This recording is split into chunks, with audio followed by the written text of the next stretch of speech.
BNP chairman Tarique রহমানকে নিয়ে প্রতিবেদন ছাপিয়েছে প্রভাবশালী মার্কিন সাপ্তাহিক সাময়িকী টাইম ম্যাগাজিন। পত্রিকাটি জরিপের তথ্য তুলে ধরে বলেছে, নির্বাচনের সম্ভাব্য বিজয়ী তারেক রহমানের বিএনপি। তারা দেখিয়েছে 70% ভোট পাবে ধানের শীষ।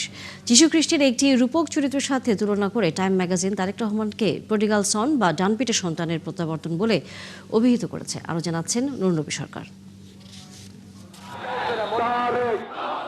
গেল 25 ডিসেম্বর দেশে ফিরে নির্বাচনী গণসংযোগে ধারাবাহিকভাবে দেশের নানা প্রান্তে সফর করছেন বিএনপি চেয়ারম্যান তারেক রহমান। ত্রয়োদশ জাতীয় সংসদ ও জুলাই সনদ বাস্তবায়নের জন্য গণভোট 12 ফেব্রুয়ারি। এমন প্রেক্ষাপটে বুধবার মার্কিন প্রভাবশালী সাময়িকী টাইম ম্যাগাজিন তারেক রহমানকে নিয়ে প্রতিবেদন ছাপিয়েছে। সিঙ্গাপুর ব্যুরো অফিসে দায়িত্ব পালনকারী টাইম ম্যাগাজিনের editor at large Charlie Campbell প্রতিবেদনটি লিখেছেন,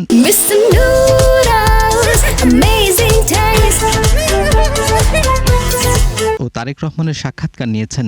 12 জানুয়ারি নেয়া সাক্ষাৎকার টাইম ম্যাগাজিন ছাপিয়েছে 28 জানুয়ারি। যিশু খ্রিস্টের ডানপিটে ও পরে আশীর্বাদপ্রাপ্ত প্রত্যাবর্তিত চরিত্রের সাথে বিএনপি চেয়ারম্যান তারেক রহমানকে তুলনা করে শিরোনাম করেছে প্রডিগাল সন। তারেক রহমান প্রশ্নের জবাবে বলেছেন, তিনি ভালো বক্তা নন, সর্বোচ্চ চেষ্টা করেন কোনো দায়িত্ব পালন করতে। তারেক রহমান জানান, তিনি মায়ের কাছ থেকে দায়িত্ব পালনের শিক্ষা পেয়েছেন। তারেক রহমান টাইম ম্যাগাজিনকে আরও বলেছেন, আমি এখানে এসেছি বাবা মায়ের ছেলে বলে নয়, আমার দলের সমর্থকরাই আজ আমাকে এখানে এনেছে।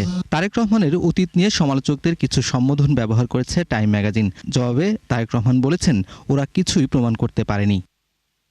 দেশে ফিরে তারেক রহমান প্রথম কোনো সাক্ষাৎকার দিলেন গণমাধ্যমকে, যা ছাপালো টাইম ম্যাগাজিন। তারেক রহমান গুলশানের বাসভবনে বসে ওই সাক্ষাৎকারে বলেছেন, বাংলাদেশে এসে তার স্বাধীনতা কমে গেছে। সাময়িকীটি জরিপ তুলে ধরে বলেছে, ত্রয়োদশ সংসদ নির্বাচনে সম্ভাব্য বিজয়ী দল তারেক রহমানের বিএনপি। তারা বলেছে 70% মানুষ মনে করে বিএনপি সরকার গঠন করবে। তারেক রহমানের নির্বাচনী প্রতিশ্রুতিগুলোর কথা উল্লেখ করে টাইম ম্যাগাজিন বলেছে, মূল্যস্ফীতি, বেকারত্ব, দুর্নীতি ও রাজনৈতিক ভারসাম্য তারেক রহমানের জন্য আগামী দিনের চ্যালেঞ্জ। তিনি বলেছেন, সবাইকে নিয়ে ঐক্যবদ্ধভাবে রাজনীতি ও দেশ পরিচালনা করবেন। তারেক রহমানের আগে তার বাবা শহীদ রাষ্ট্রপতি জিয়াউর রহমান ও মা বেগম খালেদা জিয়াকে নিয়ে প্রতিবেদন প্রকাশ করেছিল টাইম ম্যাগাজিন। নুরনবী সরকার, 71, ঢাকা।